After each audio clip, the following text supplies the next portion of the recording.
In today's video, I'm going to teach you how to calculate the number of tickets within Zendesk support. Whether you're looking to get an overall count or you need a breakdown by specific criteria like status or agent, this tutorial will guide you through some common methods. Let's start by discussing how to use Zendesk Explore, provided you have this analytics tool enabled in your workspace. This powerful tool allows you to delve deeper into ticket data using various datasets such as support, tickets.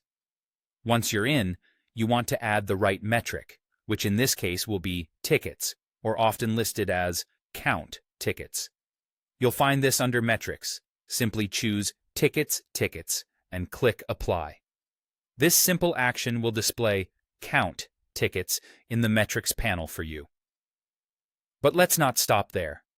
Depending on what you're looking for, you may want to narrow down your results. You can do this by adding additional filters or attributes. Whether you're interested in a specific time period, a particular ticket status, or the channel through which the ticket came, filters can refine your dataset to give you a more focused view. And if you're looking to group your data by agent or team, just add those attributes to your query.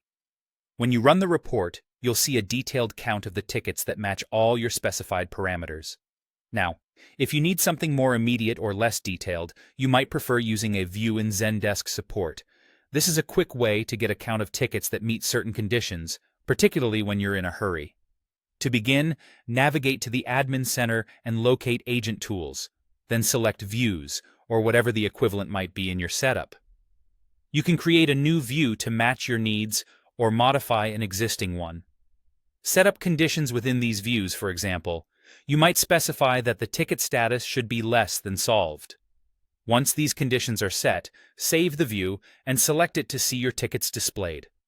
This method will often provide you a count of items within that view, or at the very least, let you see a comprehensive list of tickets.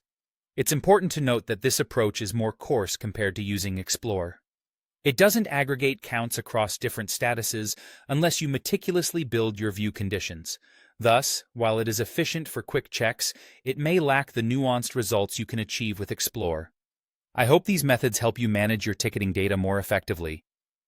Whether you're drilling down into specifics with Explore or simply need a quick glance using views, these tools are here to streamline your workflow in Zendesk support. Thank you for joining today, and see you for more insights in future videos.